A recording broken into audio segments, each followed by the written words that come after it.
What we learned from Newcastle United to Chelsea nil. We're going to break down the game, starting by talking about Newcastle, then talking about Chelsea for a little bit. But look, this win is just huge. This win is huge for Newcastle United. It's a 6-pointer. And if Newcastle get Champions League football, they have a lot more money to spend in the summer. They've probably got a bit of money to spend in the summer because you haven't really brought anyone in the last 3 windows. You get the Champions League pool. And obviously players like Bruno Guimaraes, Isak, that have been linked to other clubs, although I've always said I think they'll stay at Newcastle anyway. Having Champions League football, it's easier to keep your best players as well. And I thought Newcastle were excellent in the first half. I think they did really well. But I have to say, with Chelsea having 10 men, I think Newcastle could have done better in the second half. I actually thought Chelsea looked better without Jackson, and they were quite more organised in the second half. And I found this a lot with Newcastle this season, where I think Newcastle started games really fast, really electric. I remember the Manchester United game at Old Trafford when you were 2-0 up, the Nottingham Forest game, and then you've maybe the red card, or maybe the fact that you're 2-0 up and you're so dominant in the game, you've almost got a bit complacent, and maybe the levels have just dropped a bit because it's an easier game than expected. And then in the second half, I think sometimes you've dropped off. 1-0 up, Chelsea have 10 men, you're playing really well. Maybe the level dropped off a little bit in the second half. I remember when you were 2-0 up against Man United at Old Trafford, you could have been like 5-0 up. This was the game in December, the Nottingham Forest game when you took that lead, But I have to say, Newcastle were fantastic in the first half. I thought Chelsea put some real fight in that second half. And I want to talk about this game. I want to talk about this win and, give Newcastle their flowers. So this is a huge result in the race for Europe. Now, Chelsea still have European football in their hands because Nottingham Forest drew to Leicester. And all I'm going to say is, I don't know if you've seen this, but the Nottingham Forest owner has been given Nuno stick. What a knobhead. Nuno is the reason that you were even in a race for Europe. Your aim at the start of the season was to stay up. Even if you don't get Champions League football, Nottingham Forest getting Europa League football is a ridiculously good achievement. So I don't know why not Nuno was being shouted at. That owner seems a knobhead. But it's still in Chelsea's hands. You've got Man United next, who is it. I actually think if you're a Premier League team, you want to play Man United and Tottenham more than Leicester, more than Ipswich, more than Southampton right now. Because Man United and Tottenham, they are just not there. They are just not there one bit. I watched about 20, 30 minutes of the Man United game today, and I say watched. I've been looking at El Clasico, I've been looking at other things. I had to catch up on a little bit of the first half of this game that I missed because I've been out and about. I did anything not to watch Manchester United today. So I think Chelsea obviously will probably beat Manchester United, which is shocking. But look, Man City have dropped points. Newcastle are now in third with 2 games to go. Huge game versus Arsenal, who I think will be up for it, having been knocked out the semi-final by you, having you beaten them multiple times this season. But you've got to give Newcastle credit. I feel like people aren't talking about what Newcastle have done this season. I think what Newcastle have done this season is incredible. Now, I'm somebody that looked at the Newcastle squad, said, they had a lot of they weren't lucky at all last season with injuries, and your underlying numbers were good last season. So I said, you know what, Newcastle could get 5th and maybe push for Champions League football. I said that last year, even though you didn't sign anyone in the transfer window. I said that. And I'm someone that, believed in this Newcastle side, whereas a lot of people were predicting them 8th and 9th at the start of the season this time last year. Well, back in August when he didn't really sign anyone. I already said, I think 5th or 4th for Newcastle.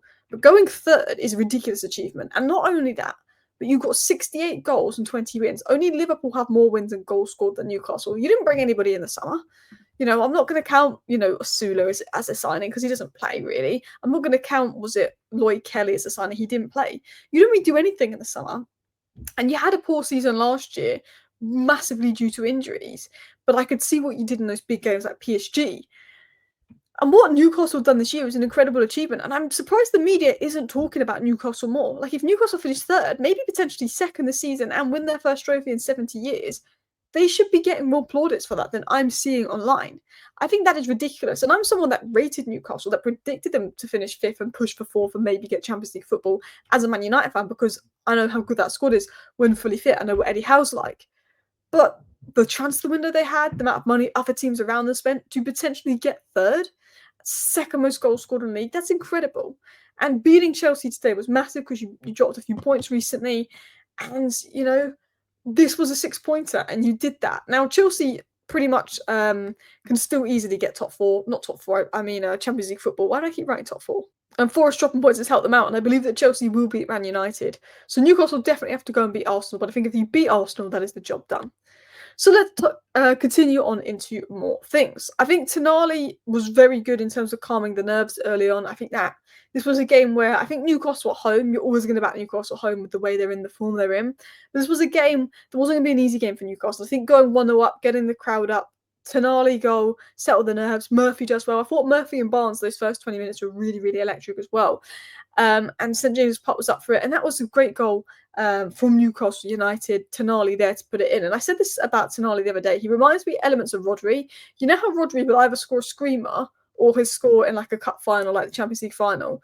Tonali knows when to score when it matters. He either scores a screamer, or in a game like this is almost a cup final because of the race for Europe, and he scores today. He's been so good for Newcastle this season.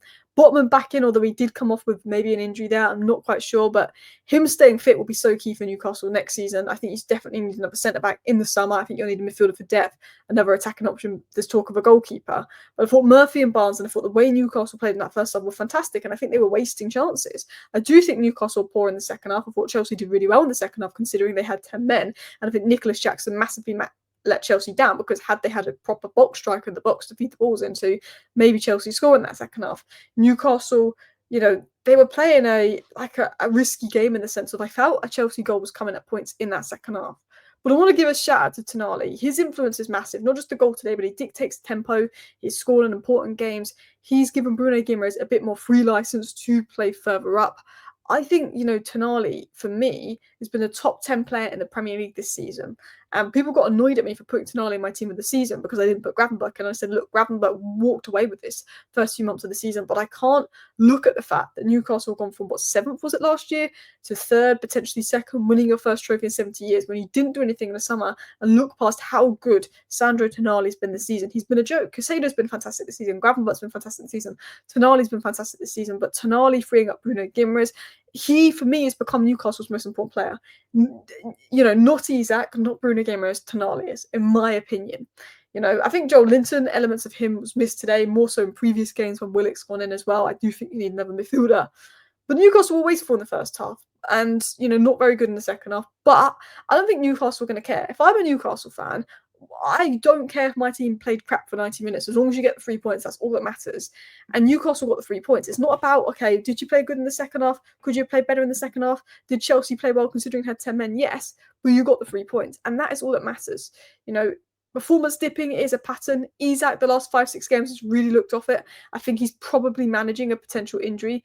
If I was to guess, I thought, I think there's talk of having a groin injury, and I just don't feel like he's quite there at the moment. Costing me FPL points because I put Murphy on the bench and started Isak. But Dan Burn I thought was really good. I think his physical presence was really good. I mean, Chelsea didn't have anyone in the box to put crosses into, but if they did, Dan Burn was going to be there. I thought Nick Pope was solid today in goal. Willock out again, I believe. But even when Willock is fit, he's been poor. And I think midfield depth and potentially moving on Willock is needed. Newcastle fans, let me know down below, who would you move on Willock for? Like, who would be your Willock replacement? Because it's been a shame that you had to let go of Elliot Anderson, because I think he would have been fantastic. Lewis Miley, I like Lewis Miley. I think he could be a very, very good player, but I think he needs a loan. I think you need somebody that's going to be cover if Joel Linton's out. And I don't think Lewis Miley's ready yet. But let's give a shout out to Eddie Howe. No first team signings in 3 windows, still chasing second, won Newcastle's first domestic trophy in 70 years. Got this Newcastle side playing good football at times, scoring the second most goals in the league. They're an exciting team to watch, and this is just the start. He just needs to be backed in the summer. Depth is going to be a big thing next season for Newcastle. Your base starting 11 is good with everybody fit, but depth is going to be so key for Newcastle being in Europe, playing more games. Let's talk about Chelsea.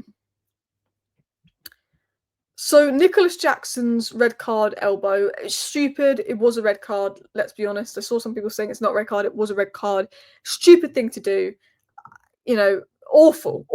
It was awful. It was horrible. There was no need to do that. And, he could cost Chelsea Champions League football potentially.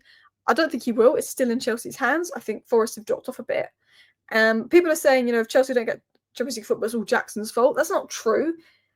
He has been good at the start of the season, poor lately, but you did go 5 games without a win earlier in the season, which is probably the reason that this Newcastle game was as important as it is, because a couple of months ago, Chelsea looked comfortable and nailed on Champions League football. Now they don't, because you went 5 games without a win earlier in the season. But this red card was massive. With the way you played in the second half, could having that extra player on the pitch in the box have meant you scored? Probably. I think Chelsea did better when Jackson came off, ironically. But you lack that striker presence. Even when Jackson's fit, I think Jackson's all-round game and ability to drop deep is good. Ability to drop deep and link is good. I think Cole Palmer sometimes looks better with Jackson on the pitch, but he doesn't have a box presence like a Victor Osimhen, like a Samu, like a John Duran. He doesn't have that box physical presence, someone that you know is going to get on the end of every cross. And I thought that he let Chelsea down today, and I think Chelsea will look at strikers. I think they'll bring Petrovic back in goal. I think you need another centre-back, maybe another midfielder for depth. Shout out to Casado, composed, mature, relentless. I think he is Chelsea's best player. He's very keen. No matter if he plays right back, DM, centre mid, he's going to be good. He's going to be step up. Chalobah, I think, is Chelsea's best centre back when he's coming. I think he's been really good. The second half of last season under Poch, when he played a bit, he was really good. You know, he went to Crystal Palace on loan. Chelsea brought him back. I think he's Chelsea's best centre back. I don't think you should sell him. I think he's good. I thought the second half effort from Chelsea was good, and I think you can beat Forest. I think you will beat Man United, but you know, Jackson's red made it tougher against Newcastle today, not having him available for those games. I mean, some people will say that's an advantage Chelsea, but it you know, could make it tougher in that sense. You need a proper box striker this summer. Now, looking ahead, Newcastle have Arsenal next. Very difficult game. Arsenal going to be up for it. Chelsea have Man United next. Probably an easy game for Chelsea. Forest are dropping off. I do think that Newcastle, Chelsea and Man City will all get Champions League football, which is massive. It's massive because you get Champions League football, you've got a bigger budget in the summer, which helps your future, helps your window. And as a Man United fan, winning the Europa League isn't about the trophy. It's about the fact that we need the money.